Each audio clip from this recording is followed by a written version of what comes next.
ఎప్పుడైతే మారు మనసు పొంది నీ పాపములను దేవుని దగ్గర ఒప్పుకుంటావో, క్షమించు తండ్రి, అయ్యోరిని అయోగ్యుడను ఎందుకు పనికిరాని వాడను, ఎందుకు పనికిరాని దానను, అయ్యా అవును ప్రభువా, నిజంగానే ఈ బలహీనతలో నేను పడిపోయి ఉన్నాను, ఈ పాపంలో నేను ఉన్నాను, అయ్యా నన్ను క్షమిస్తావా, నీ కృపను అనుగ్రహిస్తావా అని మనం ఆయన పాదాలు పట్టుకుంటే ఆయన ఖచ్చితంగా కనికరం చూపించే దేవుడు. ఇదిగో మన పాపములు మనం కప్పుకొనక ఆయన ఎడల ఒప్పుకుని ఎడల ఆయన నమ్మదగిన వాడును నీతిమంతుడు కనుక మనల్ని క్షమించి కృప చూపిస్తాడని ఆయన వాక్యంలో ఉంది. సో నీకు ఆశీర్వాదం ఎందుకు రావట్లేదు, నీకు ఎందుకు స్వస్థత రావట్లేదు, లేకపోతే నీ పరిస్థితులు ఎందుకు తారుమారైపోతున్నాయి అని అంటే ఎక్కడో సంథింగ్ ఈజ్ రాంగ్, ఎక్కడో ప్రాబ్లం ఉంది. అదేంటో నీకు తెలియనప్పుడు, అదేంటో మనకు తెలియనప్పుడు ఒక పెద్ద ఆయన ఉన్నాడు, ఆయనే దేవుడు. ఒంటరిగా వెళ్ళి కూర్చొని ఆయన ముందు కూర్చొని, దేవా నాది నాకు అర్థం కావట్లేదు, నేను ఎక్కడ పడిపోయానో, లేకపోతే నేను ఎక్కడ బలహీనపడ్డానో, లేకపోతే ఎక్కడ నేను పాపం చేస్తానో నాకు గుర్తు రావట్లేదు, అయ్యా నాకు సహాయం చేయవా, నీ కృప నాకు అనుగ్రహించవా అంటే ఖచ్చితంగా చూపిస్తాడు. ఎందుకంటే నమ్ముట నీ వలనైతే నమ్మువానికి సమస్తము సాధ్యమైన వాక్యంలో ఉంది. కాబట్టి మనం ఎప్పుడైతే అలా వెళ్ళి కూర్చుంటామో, ఇదిగో ఇక్కడ పడిపోయావు, ఈ బలహీనతలో ఉంది, కాబట్టి నీ ఎదుగుదలకు, నీ ఆశీర్వాదానికి, నీ స్వస్థతకు, నువ్వు బాగుపడడానికి ఇది నీకు అడ్డుగా ఉంది. ఎందుకనంటే దేవుని వాక్యం ఇంకొక మాట ఏముందంటే, వెలుగుకి చీకటితో ఏంటి పొత్తు, ఏంటి సాంగత్యం అని ఉంది. ఈయన పరిశుద్ధుడు, దేవుడు వెలుగు, ఆయన చీకటి నువ్వు పెట్టుకొని నన్ను కాపాడయ్యా, నాకు సహాయం చేయి, నాకు స్వస్థత నీవు, నాకు బాగు చేయి, లేకపోతే నాకు ఇది ఇచ్చేసే అది ఇచ్చేసానంటే దేవుడు ఎందుకంటాడు? మనవి వినడు. కీర్తనల గ్రంథంలో ఏమంటుందంటే, నా హృదయములో నేను పాపము లక్ష్యము చేసిన ఎడల యెహోవా నా మనవి వినడు అని ఉంది. నా హృదయంలో నేను పాపము లక్ష్యము చేసిన ఎడల యెహోవా నా మనవి అంటే వినడు. అంటే నువ్వు చేసే పనులు, దరిద్ర పనులన్నీ చేస్తూ, మనం చేసే దరిద్ర పనులన్నీ చేస్తూ, ఏదైతే చేయకూడదు అనుకుంటామో దాన్ని మళ్ళీ మళ్ళీ చేస్తూ, ఏదైతే మరలా పాపాన్ని చేస్తూ, ఆయన వద్దంట దాన్ని మరలా మనం ఎప్పుడైతే చేస్తూ ఉంటామో, నువ్వు ఎంత ప్రార్థన చేసినా, పంటలు వగిలిపెట్టేట్టు మోకాలు వేసినా, బకెట్లు కన్నీళ్లు విడిచినా ఏమీ లాభం ఉండదు. ఇది నేను చెప్పట్లేదు, దేవుని వాక్యం చెప్తాను. నా హృదయంలో నేను పాపము లక్ష్యము చేసిన ఎడల యెహోవా నా మనవి వినడు.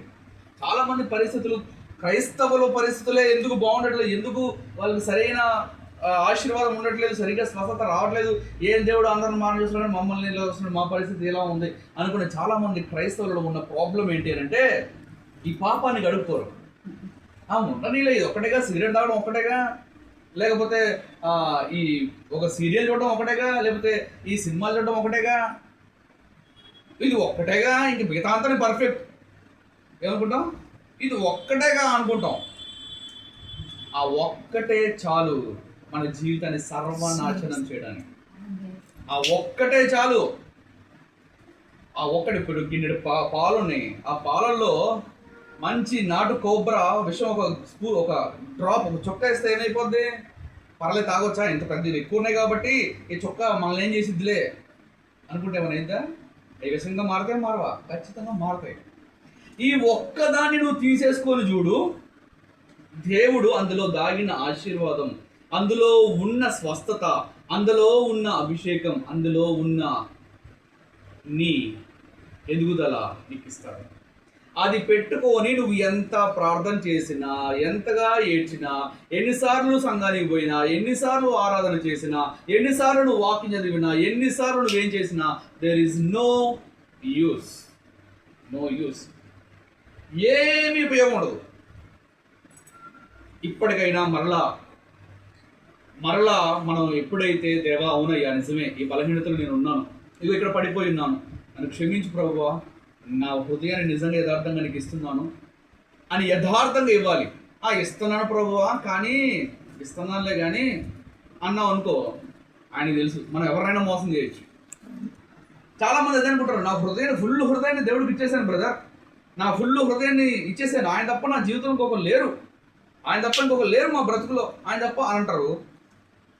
కానీ చేయాల్సిన మాత్రం చేయరు, ఉండాల్సిన పద్ధతిలో ఉండరు, పేరుకు మాత్రమే అంటారు, కానీ క్రియలకు వచ్చేసరికి ఉండవు. అందుకే దేవుని వాక్యం ఏమంటే, క్రియలు లేని విశ్వాసం మృతం. నువ్వు ఏదైతే అనుకున్నావో దాన్ని క్రియారూపంలో చూపించాలి. ఏదైతే నువ్వు నీ మనసులో అనుకున్నావో, అవును ప్రభు ఇది నిజమే, ఇది తీసేసుకోవాలని అనుకున్నావో, అది క్రియారూపకంగా నువ్వు చూపించినప్పుడే నీలో ఫలం చూడగలవు. కాబట్టి ఈ నలుగురు స్నేహితులు తన స్నేహితుడిని ఎప్పుడైతే తీసుకొచ్చి అలా పెట్టారో, ఎప్పుడైతే తన పాపములు క్షమించబడ్డాయి అన్నాడో, అప్పుడు దాకా పక్షవాయువు కలిగిన వాడు లేచి నిలబడ్డాడు. ఎందుకు? వాడి పాపం అనేది క్షమించబడింది, వాడి పాపం అనేది పోయింది. కాబట్టి వాడికి విడుదల వచ్చింది, స్వస్థత వచ్చింది. చెప్పిన తర్వాత ఏమన్నాడంటే, నువ్వు ఏ పరుపు మీద అయితే వచ్చావో, ఇందాక వచ్చినప్పుడు నువ్వు పరుపు మీద తీసుకొచ్చావు కదా, ఇప్పుడు లేచి అదే పరుపు ఇప్పుడు నువ్వు మోసుకుంటా పో. తేడా అర్థమైందా? ఇందాక నేను పరుపు మీద నిన్ను పడుకోబెట్టి తీసుకొని వచ్చారు, ఇప్పుడు అదే పరుపు నువ్వు మోసుకొని పో అంటున్నాడు యేసుక్రీస్తు ప్రభువు. ఎందుకు? ఈ కార్యం